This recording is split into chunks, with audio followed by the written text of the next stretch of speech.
Hello friends, ಇವತ್ತಿನ ಸಂಚಿಕೆಯಲ್ಲಿ ಏನಾಯಿತು ಅಂತ ನೋಡ್ಕೊಂಡು ಬರೋಣ ಬನ್ನಿ. ಜಯಂತ್ ನಿಂತ್ಕೊಂಡು ಪಾಪ ಅರ್ಜುನ್ ಅವನ ಜೀವನನ ಹಾಳು ಮಾಡ್ತಿದ್ದಾರೆ. ಇಷ್ಟ ಇದೆಯೋ ಇಲ್ವೋ ಅಂತ ಕೇಳ್ದೇನೆ ಇವ್ರು ಸ್ವಾರ್ಥಕ್ಕೋಸ್ಕರ ಎಂಗೇಜ್ಮೆಂಟ್ ಮಾಡ್ತಿದ್ದಾರೆ. ಇನ್ನೊಬ್ಬರ ಭವಿಷ್ಯನ ಕಿತ್ಕೊಳ್ಳೋ ಅಧಿಕಾರ ಕೊಟ್ಟರೆ ಯಾರಿವರಿಗೆ ಅಂತ ಬೈತಾ ಇರ್ತಾರೆ. ಅಲ್ಲೇ ಈಚೆ ರೀತು ಹೋಗುವಾಗ ಎಡವಿ ಬೀಳ್ತಾಳೆ. ಆಗ ವಿಕ್ಕಿ ಬಂದು ಅವಳನ್ನು ಹಿಡ್ಕೋತಾನೆ. ಹಾಗೆ ಇಬ್ಬರು ಒಬ್ರನ್ನೊಬ್ರು ನೋಡ್ತಾ ಇರ್ತಾರೆ. ಬಿದ್ದು ಹೋಗ್ತಿದ್ಯಲ್ಲ ನೀನು ಅಂತಾನೆ ವಿಕ್ಕಿ. ನೀನು ಬಂದಿಯಲ್ಲ ವಿಕ್ಕಿ ಅಂತಾಳೆ ರೀತು. ಇದೊಂದು ಸಂಭ್ರಮನ, ಇನ್ನೊಬ್ರು ಖುಷಿ ಮೇಲೆ ಕಟ್ಟಿರೋ ಸಮಾಧಿ ಅಂತ ಜಯಂತ್ ಈಚೆ ತಿರುಗುವಾಗ ರೀತು ವಿಕ್ಕಿನ ನೋಡಿ ಸಿಟ್ಟಿಂದ ರೀತು ಅಂತ ಕೂಗ್ತಾರೆ ಜಯಂತ್. ರೀತು ಅಲ್ಲಿಂದ ಹೋಗ್ತಾಳೆ. ಜಯಂತ್ ವಿಕ್ಕಿ ಕೆನ್ನೆಗೆ ಬಂದು ಬಾರಿಸ್ತಾರೆ. ಆಗ ವಿಕ್ಕಿ ಅವ್ರ ಕಾಲರ್ ಪಟ್ಟಿನ ಹಿಡಿತಾನೆ. ಅವ್ರ ಕೈನ ತಳ್ಳಿ ತನ್ನ ಮಗಳ ಸವಾಸಕ್ಕೆ ಬರಬೇಡ ಅಂತ ಎಷ್ಟು ಸಲ ಹೇಳಿ ನಿನಗೆ, ದೊಡ್ಡವರು ಅಂತ ನೋಡ್ಕೊಳ್ಳೋದೆ ಹೀಗೆ ನಡ್ಕೋತೀಯಲ್ಲ, ನಾಚಿಕೆ ಆಗಲ್ವ ನಿನಗೆ ಅಂತ ಬೈತಾರೆ ಜಯಂತ್. ಹೌದು, ನಿನ್ನ ಮಗಳನ್ನ ನಾನು ಪ್ರೀತಿಸ್ತಿದ್ದೀನಿ, ಏನೋ ಮಾಡ್ತೀಯಾ? ನೆನ್ಪಿಟ್ಕೋ, ಈ ಲೋಫರ್ ನಿನ್ನ ಮಗಳಿಗೆ ತಾಳಿ ಕಟ್ಟೋದು ನನ್ನ ಕೆನ್ನೆಗೆ ಹೊಡೆದಲ್ಲ ನೀನು. ನಿನ್ನ ಎದುರಿಗೆ ನಿನ್ನ ಮಗಳನ್ನ ಕರ್ಕೊಂಡು ಹೋಗ್ತೀನಿ, ನೀನೇ ನನ್ನ ಕಾಲು ತೊಳೆದು ಅಳೆಯಂದ್ರೆ ಅನ್ಬೇಕು, ಹಾಗೆ ಮಾಡ್ತೀನಿ ಅಂತಾನೆ ವಿಕ್ಕಿ. ಆಗ ಅವ್ನ ಕಾಲರ್ ಪಟ್ಟಿನ ಹಿಡಿದು, ಭಾರ್ಗವಿ ಮನೆಯವ್ರ ಮೇಲೆ ಅಟ್ಯಾಕ್ ಮಾಡಿದಷ್ಟು ಸುಲಭ ನೀನು ನನ್ನ ಮಗಳನ್ನ ಮದುವೆ ಆಗೋಕ್ಕಾಗಲ್ಲ, ತಪ್ಪು ಮೇಲೆ ತಪ್ಪು ಮಾಡ್ತಿದ್ಯಾ, ಸದ್ಯದಲ್ಲೇ ನಿನಗೆ ಶಿಕ್ಷೆ ಆಗುತ್ತೆ, ನೋಡ್ತಿರು ಅಂತ ಜಯಂತ್ ಹೋಗ್ತಾರೆ. ಈಚೆ ಭಾರ್ಗವಿ ಮನೆಯಲ್ಲಿ ಹುಡುಗ, ಅಮ್ಮ ಮನೆ ಸ್ವಲ್ಪ ಹಳೇದು ಇದ್ದಂಗಿದೆ, ಯಾವಾಗ ಕಟ್ಸಿದ್ದು ಅಂತಾರೆ. ಸ್ವಂತ ಮನೆ ಅಲ್ಲ, ಬಾಡಿಗೆದು ಅಂತಾರೆ ರವಿ. ಬೇರೆ ಎಲ್ಲಾದರೂ ಸೈಟ್ ತಗೊಂಡು ಮನೆ ಏನಾದರೂ ಕಟ್ಸ್ತಿದ್ದೀರೇನೋ ಅಂತಾರೆ ಅವರು. ಇನ್ನೂ ಅಷ್ಟೊಂದು ಶಕ್ತಿ ಕೊಟ್ಟಿಲ್ಲ ದೇವರು ನಮಗೆ ಅಂತಾರೆ ಪೂರ್ಣಿಮಾ. ನೀವೇನು ಕೆಲಸ ಮಾಡೋದು ಅಂತ ರವಿನ ಕೇಳ್ತಾರೆ. ಮೊದಲು ದೊಡ್ಡ ಲಾಯರಾಗಿ ಕೆಲಸ ಮಾಡ್ತಿದ್ರು, ಈಗ ಸ್ವಲ್ಪ ದಿನದಿಂದ ಮನೇಲಿದ್ದಾರೆ, ಒಳ್ಳೆ ಮನೆತನ ಅಂತಾರೆ ಬ್ರೋಕರ್ ರಾಮಣ್ಣ. ಮನೆಯೇ ಇಲ್ಲ, ಮನೆತನ ಎಲ್ಲಿಂದ ಬರಬೇಕು? ಇವ್ರ್ಯಾರು ಅಂತ ಕಲ್ಪನಾನ ನೋಡಿ ಕೇಳ್ತಾರೆ. ನನ್ನ ಯಜಮಾನ್ರ ತಂಗಿ, ನನ್ನ ನಾದಿನಿ ಅಂತಾರೆ ಪೂರ್ಣಿಮಾ. ನೀವು ಇಲ್ಲೇ ಇರೋದಾ ಅಂತ ರಾಗ ಮಾಡ್ತಾರೆ ಹುಡುಗನಮ್ಮ. ನಮ್ಮ ಮಗಳು ಲಾಯರ್ ಆಗಿದ್ದಾಳೆ ಅಂತಾರೆ ಪೂರ್ಣಿಮಾ. ನನ್ನ ಮಗನಿಗೆ ಗೌರ್ಮೆಂಟ್ ಕೆಲಸ ಇದೆ, ಅವನಿಗೆ ಜಮೀನು ಮನೆ ಎಲ್ಲ ಮಾಡಿಟ್ಟಿದ್ದೀವಿ, ಕೆಲಸ ಏನು ಮಾಡೋ ಹಾಗಿಲ್ಲ. ನೀವು ನಿಮ್ಮ ಮಗಳ ಅನುಕೂಲಕ್ಕೆ ಅಂತ ನಮ್ಮ ಮಗನಿಗೆ ಒಂದು ಬೈಕು ಕಾರು ಕೊಡಿ, ಮಗಳಿಗೊಂದಿಷ್ಟು ಚಿನ್ನ 5 ಲಕ್ಷ FD ಮಾಡಿ ಬ್ಯಾಂಕಲ್ಲಿ ಇರಿಸಿ, ಎಲ್ಲ ಅನುಕೂಲ ಆಗುತ್ತೆ ಅಂತಾರೆ ಹುಡುಗನಮ್ಮ. ರಾಮಣ್ಣನವರೇ, ತಾವೇನು ವರದಕ್ಷಿಣೆ ತಗೊಳ್ಳಲ್ಲ ಅಂತ ಅಂದರು ಅಂತಾರೆ ರವಿ. ವರದಕ್ಷಿಣೆ ಬೇಡ, ಇದೆಲ್ಲ ನಿಮ್ಮ ಮಗಳು ಖುಷಿಗೋಸ್ಕರ. ನಮ್ಮ ಮಗ ಒಳ್ಳೆ ಹೀರೋ ಥರ ಇದ್ದಾನೆ, ನಿಮ್ಮ ಮಗಳನ್ನ ಚೆನ್ನಾಗಿ ನೋಡ್ಕೋತಾನೆ. ಈ ಮನೇಲಿ ದುಡ್ದು ತಿನ್ನೋರಿಗಿಂತ ಕೂತು ತಿನ್ನೋರೇ ಜಾಸ್ತಿ. ಹುಡುಗಿ ದುಡ್ದಿದ್ದೆಲ್ಲ ಇಲ್ಲೇ ತಂದು ಸುರಿತೀನಿ ಅಂದರೆ ನಮ್ಮ ಹುಡುಗ ಏನ್ರಿ ಮಾಡಬೇಕು ಅಂತಾರೆ ಹುಡುಗನಮ್ಮ. ನೀವೇನು ಯೋಚನೆ ಮಾಡಬೇಡಿ, ಅವ್ರ ಬದುಕನ್ನು ಅವ್ರು ನೋಡ್ಕೋತೀನಿ ಅಂದಮೇಲೆ ಅವ್ರು ಮದುವೆ ಮಾಡಿಕೊಡ್ತಿರೋದು ಅಲ್ವಾ ಅನ್ನಪೂರ್ಣಮ್ಮನವರೇ. ಮೊದಲು ಹುಡುಗಿ ಬರಲಿ, ಮುಂದಿನದನ್ನು ಆಮೇಲೆ ಮಾತಾಡೋಣ ಅಂತಾರೆ ರಾಮಣ್ಣ.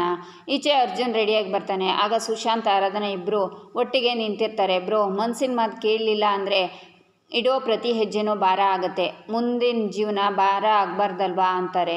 ನಿಮ್ಮ ಜೀವನದಲ್ಲೂ ಈ ಗೊಂದಲ ಬಂದಿತ್ತು ಅಂದ್ರಲ್ಲ, ಆವಾಗ ಏನು ಮಾಡಿದ್ರಿ ಅಂತಾನೆ ಅರ್ಜುನ್. ನನ್ನ ಮನಸ್ಸಿನ ಮಾತನ್ನು ಕೇಳಿದೆ, ಆಗ ನನಗೆ ಈ ಮುನಿಯಮ್ಮ ಸಿಕ್ಕಿದ್ಲು. ಸರಿ ಆರಾಧನಾ ನನ್ನ ಹೆಂಡ್ತಿ ಅಂತಾನೆ ಸುಶಾಂತ್. ಮನಸ್ಸಿನ ಮಾತಿಗೆ ಅಂಥ ಶಕ್ತಿ ಇರುತ್ತೆ ಅರ್ಜುನ್. ಜೀವನ ಅಂದಮೇಲೆ ಕಷ್ಟ ಅಂತ ಬರುತ್ತೆ, ಅದನ್ನು ಎದುರಿಸಿ ನಿಂತರೆ ಯಾವುದು ಲೆಕ್ಕಕ್ಕೆ ಬರಲ್ಲ ಅಂತಾಳೆ ಆರಾಧನಾ. ನೀವು ಪ್ರೀತಿಸೋ ಹುಡುಗಿನ ಒಪ್ಪಿಸಿ ಮದುವೆ ಆಗೋದ್ರಲ್ಲಿ ಯಾವ ತಪ್ಪು ಇಲ್ಲ ಅಂತಾನೆ ಸುಶಾಂತ್. ನಿಮ್ಮ ಮನಸ್ಸಲ್ಲಿ ಯಾರೋ ಇದ್ದಾರೆ ಅಂತ ನಿಮ್ಮ ಕಣ್ಣೇ ಹೇಳ್ತಿದೆ ಅರ್ಜುನ್. ಹೇಳಿ, ಯಾರ ಹುಡುಗಿ ಅಂತಾಳೆ ಆರಾಧನಾ. ಅವರು ಒಬ್ಬರು ಲಾಯರ್, ಆದರೆ ಅವ್ರು ನನ್ನ ಪ್ರೀತಿನ ಒಪ್ಕೊಳ್ಳಿಲ್ಲ. ಗೊತ್ತೋ ಗೊತ್ತಿಲ್ಲದೆಯೋ ಅವರಿಗೆ ನನ್ನ ಬಗ್ಗೆ ಒಳ್ಳೆ ಭಾವನೆ ಇದೆ, ಆದರೆ ಅದು ಪ್ರೀತಿಯಾಗಿ ಬದಲಾಗ್ತಾ ಇಲ್ವಾ ನನಗೆ ಗೊತ್ತಿಲ್ಲ ಅಂತಾನೆ ಅರ್ಜುನ್. ಭಾವನೆ ಇದೆ ಅಂದರೆ ಪ್ರೀತಿನೂ ಇದೆ ಅಂತ.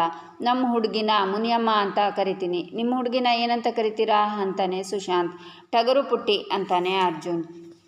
ಅಷ್ಟೊಂದು ಜೋರ ಅಂತಾನೆ ಸುಶಾಂತ್. ಕೆಟ್ಟವರಿಗೆ ರಾಂಗು, ಬುಕ್ಕಲ್ಲಿ ಸಿನಿಮಾದಲ್ಲಿ ಬರೋ ಆದರ್ಶ ನಾರಿ. ತಪ್ಪು ಮಾಡಿದವರು ಯಾರಾದರೂ ಅವರನ್ನು ಸುಮ್ಮನೆ ಬಿಡಲ್ಲ, ಆದರೆ ಕಷ್ಟದಲ್ಲಿರೋರ ಕೈ ಬಿಡಲ್ಲ ಅಂತಾನೆ ಅರ್ಜುನ್. ಹುಡುಗಿ ಮಾಸ್ವನಿ ಅಂತಾನೆ ಸುಶಾಂತ್. ಕರಾಟೆಯಲ್ಲಿ ಬ್ಲ್ಯಾಕ್ ಬೆಲ್ಟು ಅಂತಾನೆ ಅರ್ಜುನ್. ನೀವು ತಪ್ಪು ತಿಳ್ಕೊಂಡಿಲ್ಲ ಅಂದರೆ ನಿಮ್ಮ ಫೋನ್ ಒಂದು 10 ನಿಮಿಷ ಕೊಡ್ಬೋದಾ? ಒಂದು ಸಣ್ಣ ಕಾಲ್ ಮಾಡ್ತೀನಿ ಅಂತಾಳೆ ಆರಾಧನಾ.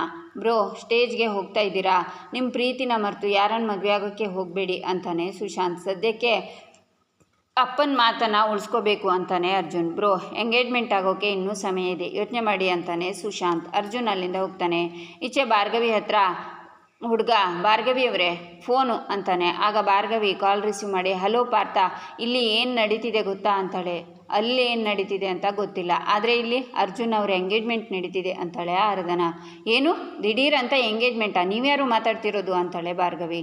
ನಾನು ಅವ್ರ ಹಿತೈಷಿ ಅಂದ್ಕೊಳ್ಳಿ, ಅಂದ ಹಾಗೆ ನಿಮ್ಮ ಹೆಸರು ಅಂತಾಳೆ ಆರಾಧನಾ. ಭಾರ್ಗವಿ ಅಂತಾಳೆ ಭಾರ್ಗವಿ. ನಾನ್ಯಾರು ಅನ್ನೋದಕ್ಕಿಂತ ನಾನು ಯಾಕೆ ಫೋನ್ ಮಾಡಿದ್ದೀನಿ ಅನ್ನೋದು ಮುಖ್ಯ. ನಿಮ್ಮ ಹತ್ರ 2 ನಿಮಿಷ ಮಾತಾಡ್ತೀನಿ. ನಿಮಗೆ ಅರ್ಜುನ್ ಅಂದರೆ ಇಷ್ಟನಾ ಅಂತಾಳೆ ಆರಾಧನಾ. ದಿಢೀರ್ ಅಂತ ಕೇಳಿಬಿಟ್ರೆ ನಾನೇನು ಮಾತಾಡಬೇಕೋ ಗೊತ್ತಾಗ್ತಿಲ್ಲ ಅಂತಾಳೆ ಭಾರ್ಗವಿ. ನಾನು ಅರ್ಜುನ್ನ ಕೇಳಿದೆ, ನೀವು ಅವ್ರ ಪ್ರೀತಿನ ಒಪ್ತಿಲ್ಲ, ಏನು ಮಾಡಬೇಕು ಅಂತ ಕೇಳಿದರು. ಆದರೆ ನಿಮ್ಮ ಬಗ್ಗೆ ಬಾಯಿ ತುಂಬ ಹೊಗಳ್ತಾರೆ. ನಿಮ್ಮನ್ನು ಕೇಳಿದರೆ ಅವ್ರು ಬರೀ ಫ್ರೆಂಡು ಅಂತಿದ್ದೀರಾ. ಅವರಿಗೆ ಎಂಗೇಜ್ಮೆಂಟ್ ಆಗ್ತಿದೆ ಅಂದರೆ ತಡವರಿಸ್ತಿದ್ದೀರಾ. ನೀವಿಬ್ಬರು ಒಬ್ರಿಗೊಬ್ರು ಇಷ್ಟಪಡ್ತಿದ್ದೀರಾ ಅಂತ ನಮಗೆ ಅರ್ಥ ಆಗ್ತಿದೆ. ನಿಮಗೆ ಯಾಕೆ ಗೊತ್ತಾಗ್ತಿಲ್ಲ ಭಾರ್ಗವಿ? ಇನ್ಯಾರದು ಒತ್ತಾಯಕ್ಕೆ ನಮಗೆ ನಾವೇ ಮೋಸ ಮಾಡ್ಕೋಬಾರ್ದು. ನಾನು ನಿಮಗೆ ಫೋನ್ ಮಾಡಿದ್ದೆ ಯಾಕೆಂದರೆ ಅಂತ ಆರಾಧನಾ ಹೇಳುವಾಗ, ಇವತ್ತು ಎಂಗೇಜ್ಮೆಂಟ್ ಆಗೋದು ಪಕ್ಕನಾ? ಆ ಹುಡುಗಿ ಕಂಡ್ರೆ ಇಷ್ಟ ಇಲ್ಲ ಅಂತ ಇದ್ರು ಅಂತಾಳೆ ಭಾರ್ಗವಿ.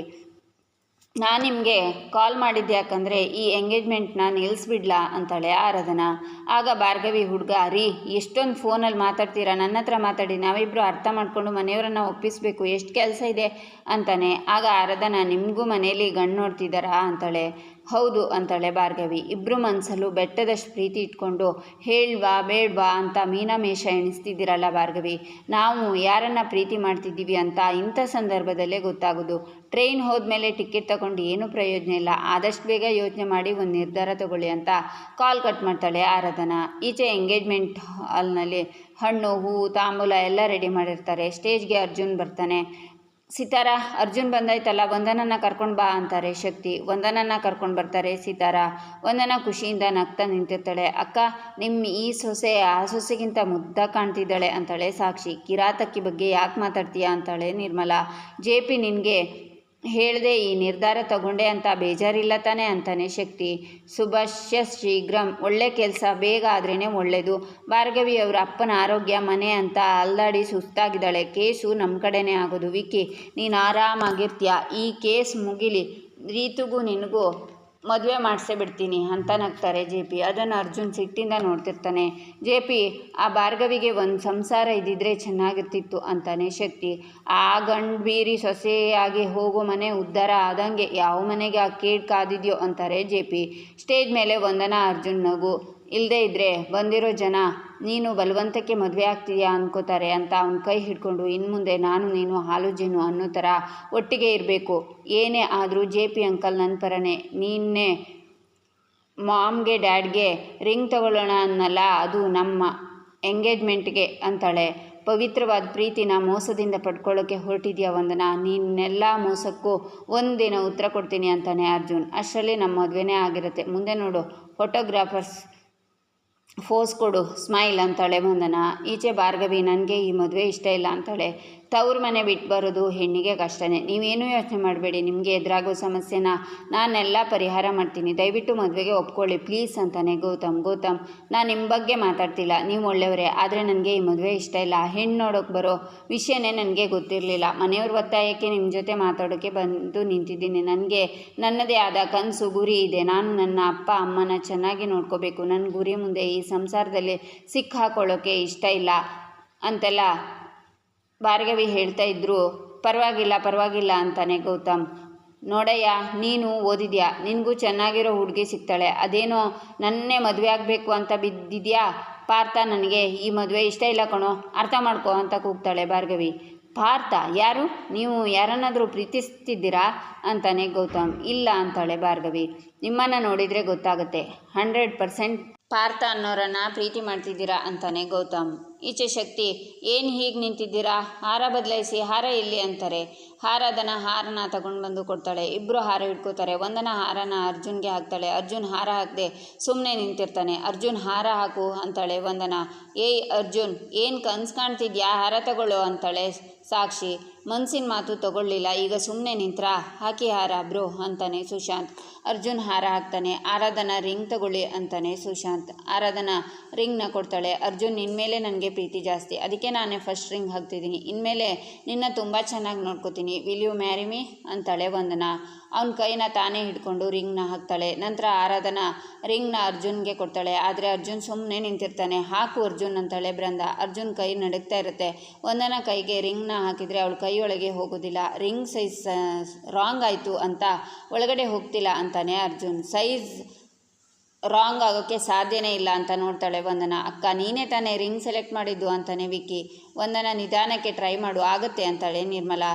ಇದು ನನ್ನ ಸೈಜ್ ರಿಂಗ್ ಅಲ್ಲ ಅರ್ಜುನ್, ನೀನೇ ತಾನೇ ಸೆಲೆಕ್ಟ್ ಮಾಡಿದ್ದು. ಯಾರಿಗೆ ಸೆಲೆಕ್ಟ್ ಮಾಡಿದೆ ಅರ್ಜುನ್ ರಿಂಗ್ನ ಅಂತ ಸಿಟ್ಟಿಂದ ಅರ್ಜುನ್ನ ನೋಡ್ತಾಳೆ ವಂದನಾ. ನನಗೆ ಗೊತ್ತಾಗ್ತಿಲ್ಲ, ಈ ರಿಂಗ್ ನಿನ್ಗೆ ಯಾಕೆ ಆಗ್ತಿಲ್ಲ ಅಂತ ಟ್ರೈ ಮಾಡು ಅಂತಾನೆ ಅರ್ಜುನ್. ಈಚೆ ಗೌತಮ್, ದೇವರೇ ನೀನು ಮಾಡ್ತಿರೋದು ಸರಿನಾ? ಒಳ್ಳೆ ಹುಡುಗಿನ ಕೊಟ್ಟು ಕಿತ್ಕೊಂಡಿದ್ಯಲ್ಲ, 7 ಜನ್ಮಕ್ಕೂ ನೀವೇ ನನ್ನ ಹೆಂಡತಿ ಆಗೋರು ಅಂದ್ಕೊಂಡಿದ್ದೆ, ಆದರೆ ಮೊದಲೇ ಹೇಳಿದರೆ ಬೇರೆ ಹುಡುಗಿನ ನೋಡ್ತಿದ್ದೆ ಅಂತಾನೆ. ನನಗೂ ಈಗಲೇ ಗೊತ್ತಾಗಿದ್ದು ಪಾರ್ಥ ಮೇಲೆ ಪ್ರೀತಿ ಇರೋದು ಅಂತಾಳೆ ಭಾರ್ಗವಿ. ಇದು ಮೋಸ ಅಂತಾನೆ ಗೌತಮ್. ನನ್ನ ಮನಸ್ಸಲ್ಲಿರೋದನ್ನು ನನಗೆ 10 ನಿಮಿಷದಲ್ಲಿ ಅರ್ಥ ಮಾಡಿಸ್ಬಿಟ್ರಲ್ಲ Gautam, thank you so much ಅಂತಾಳೆ ಭಾರ್ಗವಿ. ಈಚೆ ಇನ್ಸ್ಪೆಕ್ಟರ್ ಪ್ರತಾಪ್ ಚೆಕ್ ಮಾಡ್ತಾ ಬಂದು ನಾವಿಗೇಟರ್ ಇಲ್ಲಿಗೆ ಎಂಡ್ ಆಯಿತು. ಸುನೀಲ್ ಇಲ್ಲೇ ಎಲ್ಲೋ ಇದ್ದಾನೆ, ಏನಿದು ವಾಸನೆ ಅಂತ ನೋಡುವಾಗ ಸುನೀಲ್ ಅಲ್ಲೇ ಸತ್ತು ಬಿದ್ದಿರ್ತಾನೆ. ಯಾರಿದ್ದಾರೆ ಒಳಗೆ?